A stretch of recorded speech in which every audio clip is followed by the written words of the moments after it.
Have you ever wondered how to participate in an IPO and get shares at the initial offering price? IPO season is back in full swing, and most average investors are sitting on the sidelines watching as companies like Snowflake doubled their offering price from $120 to $245 per share on the first day of trading. Also recently, Palantir and Asana both ran up over 30% on their first day as publicly traded companies. I'm going to go over 3 ways that retail investors can participate in an IPO either before or just after shares are listed on secondary markets like the New York Stock Exchange or NASDAQ. Before I get into it, my name is Brandon, and the easiest way to participate in my IPO is to hit that like and subscribe button. In general, the process of purchasing shares of an IPO is not as simple as buying shares of Apple or Tesla through your usual brokerage like Robinhood or Fidelity. And keep in mind that investing in newly public companies comes with a lot higher risk and volatility. Before we dive into how you can actually participate in an IPO,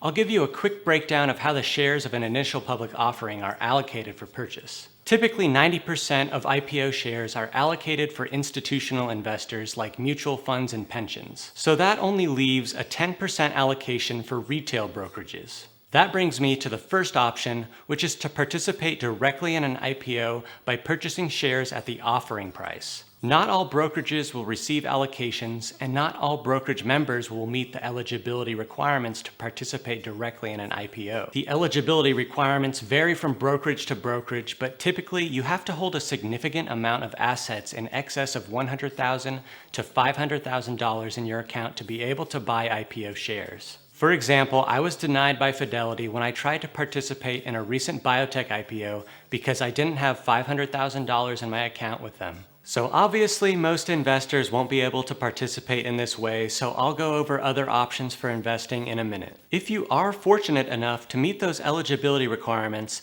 then all you have to do is submit a request with your brokerage to participate in the upcoming IPO that you're interested in and request a certain number of shares that you're willing to buy. You aren't guaranteed to receive all of the shares that you request, and there's a chance that you won't receive any shares if the demand for the IPO is higher than the allocated supply. Once there's a price available for the shares, then your brokerage will notify you to place your final order. As you can see, most people aren't going to be able to get their hands on the actual shares allocated before the IPO, so I'm going to share the other options available. You can place limit orders with your brokerage before the stock is actively trading. This is your best bet at getting your order filled right after the stock goes public and before it runs up and gets overbought. Brokerages like Robinhood, TD Ameritrade, and others let you place limit orders the night before certain IPOs with the hope that your order will be filled close to the offering price. There are no guarantees that your order will be filled, but at least you won't have to worry about overpaying for the stock